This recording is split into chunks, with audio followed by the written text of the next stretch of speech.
नमस्कार दोस्तों। आज मैं परम यशस्वी भगवान परशुराम के विषय में बात करूंगा, जब उन्होंने अपनी माता और सभी भाइयों को काट डाला था। एक दिन की बात है, परशुराम जी की माता रेणुका गंगा तट पर गई हुई थी। वहां उन्होंने देखा कि गंधर्वराज चित्ररथ कमलों की माला पहने हुए अप्सराओं के साथ विहार कर रहा है। वे जल लाने के लिए नदी के तट पर गई थी, परंतु वहां जल क्रीड़ा करते हुए गंधर्वों को देखने लगी और पतिदेव के हवन का समय हो गया है, इस बात को भूल गई। उनका मन कुछ कुछ चित्ररथ की ओर खिंच भी गया था।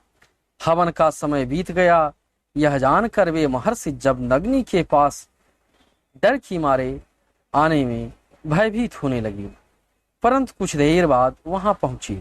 वहां जल का कलश महर्षि के सामने रखकर हाथ जोड़कर खड़ी हो गई।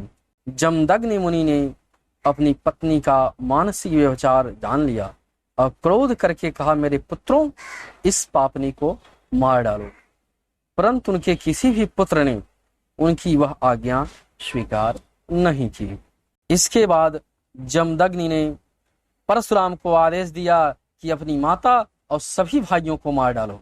परशुराम जी ने अपना फरसा उठाया, अपनी माता और सभी भाइयों को एक एक करके बारी बारी से काट डाला। इसका कारण था, वे अपने पिता की योग और तपस्या के प्रभाव को भलीभांति जानते थे। परशुराम जी के इस काम से सत्यवती नंदन महर्षि जमदग्नि बहुत प्रसन्न हुए। उन्होंने परशुराम को हृदय पे लगाकर बोला, वत्स, बोलो तुम्हें क्या चाहिए, कुछ वर मांग लो। परशुराम जी ने कहा, पिताजी, मेरी माता और सभी भाई जीवित हो जाएं। था इन्हें इस बात की याद न रहे कि मैंने उन्हें क्यों मारा था। परशुराम जी के इस प्रकार कहते ही जमदग्नि ने सबको जीवित कर दिया। जैसे कोई सोकर उठे, सब के सब अनायास ही सकुशल बैठ गए। परशुराम जी ने अपने पिताजी का तपोबल जानकर ही तो अपने सभी भाइयों और माताओं का गर्दन धड़ से अलग किया था। वे आज भी किसी को किसी प्रकार का दंड न देते हुए शांत चित्त से महेंद्र पर्वत पर निवास करते हैं। वहां सिद्ध गंधर्व और चारण उनके चरित्र का मधुर स्वर से गान करते रहते हैं। प्रिय दोस्तों, कहानी कैसी लगी कमेंट में जरूर बताना।